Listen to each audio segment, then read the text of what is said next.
જય માતાજી મિત્રો, હું છું કોળી ભરત. આ રહ્યો ને ચોથા નંબરનું નામ લઈ ગયું.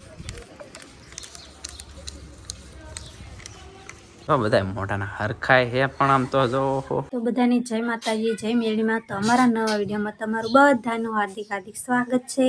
તો આજે જો સરસ મજાની સવાર પડી ગઈ છે અને બધું આપણે કામ કરી વાર્યું છે. અને આજે આપણે સુખનો સૂરજ છે ઉગી ગયો છે. અને આજે જો આયોજનનો ફોન આવ્યો હતો એટલે આજે પૈસા લેવા જવાનું છે. તો ગૌતમના પપ્પા જો તૈયાર થઈને બેસી ગયા છે, પૈસા લેવા માટે તૈયાર થઈ ગયા છે. પણ કિના પૈસા લેવા જવાનું એ તો તે કીધું જ નહીં. બધાને જય માતાજી, સ્વાગત છે અમારા બ્લોગમાં. તો એને તો નથી કીધું પણ હું કહી દઉં કે અમે એક ઊંડવી ગામ લકી ડ્રો નું આયોજન હતું, એમાંથી ટિકિટ લીધી હતી. 3 ટિકિટ લીધી હતી. એક હતી મારા બાના નામની, અને એક હતી કૈલાસના નામની, અને એક હતી અમારા બાણગંગા હરિદાસ બાપુના નામની. તો એમાંથી જે કૈલાસના નામની ટિકિટ હતી ને એમાં ચોથા નંબરનું ઇનામ અમારે લાગ્યું છે. અને HF ડિલક્સ બાઇક, એના પેટે 51,000 રોકડા. તો એ ભાઈનો રાત્રે ફોન આવ્યો. મેક્સભાઈ આહિર હતા એન્કરિંગમાં. મેક્સભાઈનો ફોન આવ્યો રાત્રે 3 વાગે નહીં, 1:30 વાગે ફોન આવ્યો. 1:30 વાગે ફોન આવ્યો ને તે મને કે તમે અત્યારે ને અત્યારે આવો, પહોંચાય એવું હોય તો. પણ અમે કઈ ત્યારે રાતે જ્યાં નતા, થોડુંક વધારે છેટું પડી ગયું. અને ચિત્રાખડા ડ્રો હતો, પણ ડ્રો આપણને ચિત્રાખડાનું નામ સાંભળ્યું હતું પણ ગામ કઈ બાજુ આવ્યું મને નથી ખબર. એટલે અમે ન ગયા રાત્રે. અને આજે સવારમાં અત્યારમાં જ ફોન આવ્યો કે વાંધો નહીં, કે અમારા ગામમાં આવીને તમને ફોન કરો, ઊંડવી ગામમાં આવીને ફોન કરો, આયોજક ભાઈ એવું કીધું. અને તો જો અત્યારમાં હું રેડી થઈ ગયો, હું તૈયાર થઈ ગયો, અને અમારે અત્યારમાં જ જવાનું છે. તો ત્યાં જઈને જ મળશું ને બ્લોગમાં કન્ટિન્યુ બના રહેજો. એ ટિકિટમાં ચોથા નંબરનું ઇનામ અમારે લાગ્યું છે, 51,000 રોકડા લેવા જવાનું છે. તો બ્લોગમાં કન્ટિન્યુ બના રહેજો. અને કાલે મેં થોડીક ક્લિપ લીધી હતી, એ ક્લિપ હું આમાં એડ કરી નાખીશ, તો એમાં તમે જોઈ લેજો. અને ઠેઠ સુધી બ્લોગમાં બને રહેજો. અને ચેનલમાં નવા હોય તો લાઈક શેર સબસ્ક્રાઈબ કરવાનું ભૂલતા નહીં. બાને મેં રાતે કીધું હતું તે ઊંઘ આવી હતી તમને? લેવા હો જ્યાં હતા રાતે કે સપનામાં લઈ આવ્યા એવું કે ગામમાં લાગ્યા એવું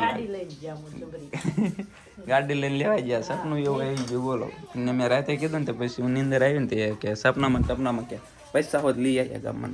આપણે અમારે તો આજે છે ને સુખનો સૂરજ ગયા ને અમારે પેલા 1000 ટિકિટ લીધી હતી, એમાં તો નતા લાગ્યા 51 લાખ. પણ આ બીજી હોવા ટિકિટ લીધી હતી એમાં 51,000 લાગ્યા છે. તો અમારે તો એ પણ મારા નામમાં લીધી એટલે લાગ્યા. હે બા આમાં પણ ઇનામ લાગ્યું 51,000 રૂપિયા.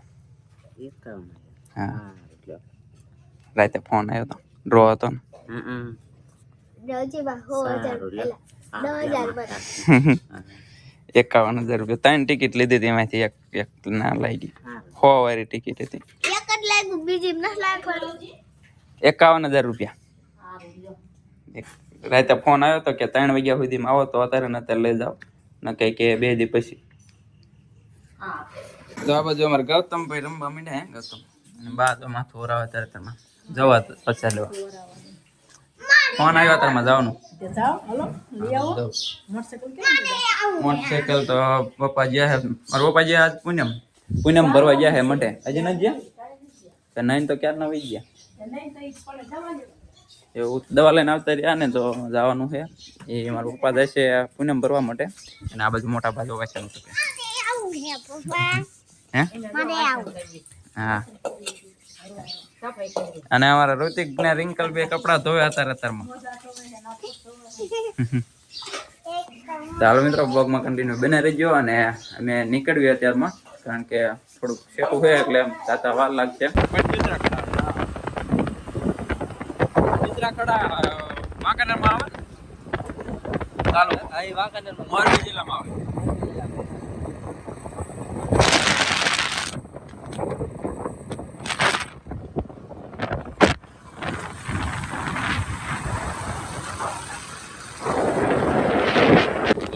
ગામમાંથી આપણા મહેશભાઈ ઉપાડે નીકળી ગયા અને વર્માધાર પહોંચી ગયા. વર્માધારથી આપણે જવાનું છે ઊંડવી. વર્માધાર પહોંચ્યા અમે જવાનું ઊંડવી.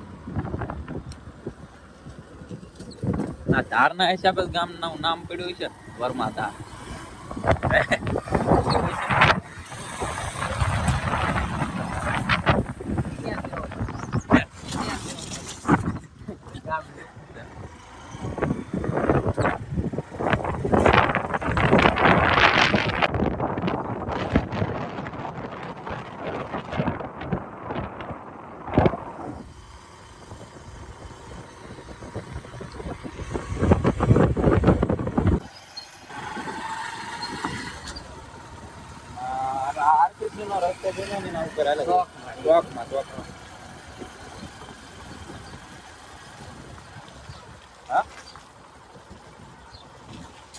કઈ બાજુ?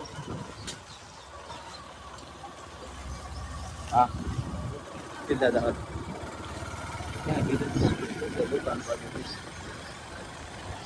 મિત્રો જો આયોજકના ઘરે પહોંચી ગયા છે, ભરતભાઈના ઘરે, અને આવી અંદર. તો મિત્રો જો ભરતભાઈ ની ઓફિસે પહોંચી ગયા આપણે ઊંડવી ગામ, અને આયોજકનું કામ એકદમ રેડી છે. આ ભાઈ આપણે છે ભરતભાઈ. કેમ છે ભરતભાઈ? મજામાં? આ સક્સેસફુલી ડ્રો થઈ ગયો આમનો, અને આપણને એમાં જ ઇનામ લઈ ગયો ચોથા નંબરનું. આ રહ્યું ને ચોથા નંબરનું ઇનામ લઈ ગયું. અમારે તમને પૂરો દેવો પડે.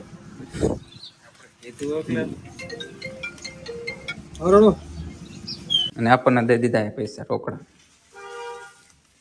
થેન્ક યુ ભરતભાઈ, આભાર. જય માતાજી મિત્રો, હું છું કોળી ભરત. શ્રી મેળીમાં મંદિરના લાભાર્થે ગામ મુંજવીમાં લકી ડ્રો આયોજન કરેલું હતું મિત્રો. અને આ ડ્રોમાં આ ભાઈને એચએફ પેટે 51,000 રૂપિયા અમે રોકડા આપ્યા છે. ભાઈ તમને પૈસા મળી ગયા? તો મિત્રો જો પૈસા આપણને મળી ગયા, ને પહેલા તે કીધું હતું કે અહીંયા જઈને ઇનામ મળે એટલે ફોન કરજો, તો આપણે ફોન કર્યો કે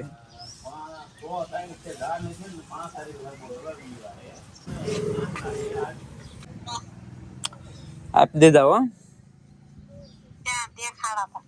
હા દેખાડવો પડશે. હા વિડીયો કોલ કરે. એ ક્યાં કે દેખાડો.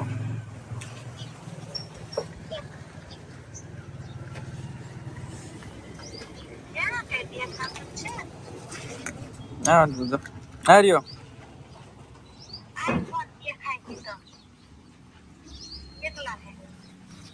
આપડા આવતા કેટલા કેટલા? હા હાલો મસ્ત જઈશું.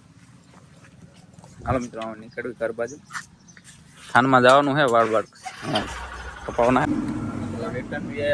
થાન પહોંચી ગયા અને નાસ્તો કરવા બેસી ગયા. પકોડા અને સાસ ને મેસ પે જો ફોન આવી ગયો, કોકનો ફોનમાં વાત કરે હે તો નાસ્તો. તો મિત્રો જો ઘરે પહોંચી ગયો અને થાનમાં વાળ કપાયા, ગાડી ચેક કરાવી એવું બધું કર્યું, કારણ કે સાંજે અમારે પૂનમ છે એટલે સાંજે મેરિડ મંડળ રમવાનું છે, એટલે બધું કમ્પ્લીટ કરીને અત્યારે ઘરે પહોંચી ગયો. અને એ બાજુ જો બધા મોઢાના હરખાય હે, પણ આમ તો જો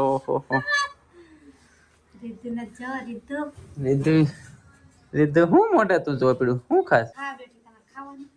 અમે નાસ્તો કરીને આવ્યા પકોડા.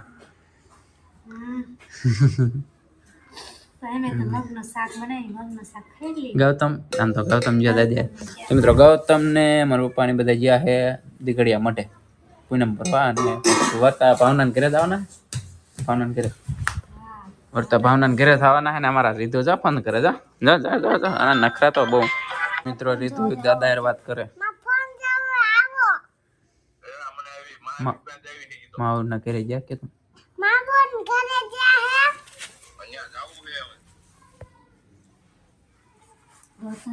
દાદી ક્યાં? અંગત રહે છે. ક્યાં હે? વિડિયો કોલ કરો. બદલાય બોલા. ભગવાન કોલ કરો. વિડિયો કોલ નથી કરવો, મેક ને ફ્રી પપ્પા.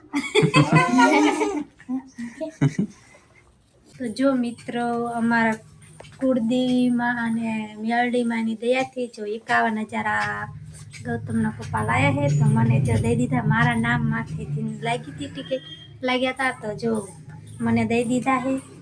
અને અમારી કુળદેવીમાં ને નારિયેળ એક વધેરવાનું છે, અને હાનના ટાઈમે નાના છોકરાને બટુક ભોજન કરાવવાનું છે. બધાને જય માતાજી.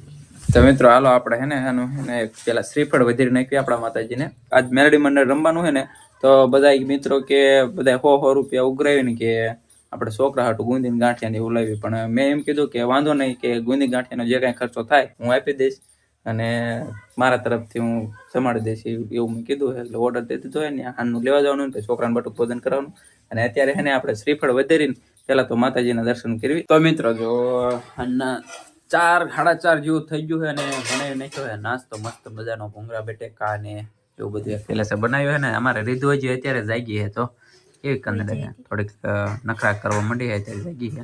રીધુ ભૂંગળા બટેકા ખાવા તો મગનું શાક બનાવી પણ મને આજ મજા આવી નહીં, એટલે મને ભૂંગળા બટેટા ખાવાનું મન થઈ ગયું. તો આપણે ભૂંગળા બટેટા બનાવી નાખ્યા. જો મિત્રો ભૂંગળા બટેકા બનાવ્યા છે અને નાસ્તો કરવા બેસી ગયા છે. અને ગૌતમ ને તો હજી આયા જ નથી, પણ એ જે નથી આયા ને રીધુ જો હજી જાગી છે એટલે થોડાક નખરા કરશે, બાકી એને હરખું આવી જશે. અને તો અમે છે ને બ્લોગ બહુ લાંબો થઈ જશે, એટલે મળશું કાલે સવારે નવા બ્લોગ સાથે. બ્લોગ ગમ્યો હોય તો લાઈક શેર સબસ્ક્રાઈબ કરવાનું ભૂલતા નહીં. Bye bye.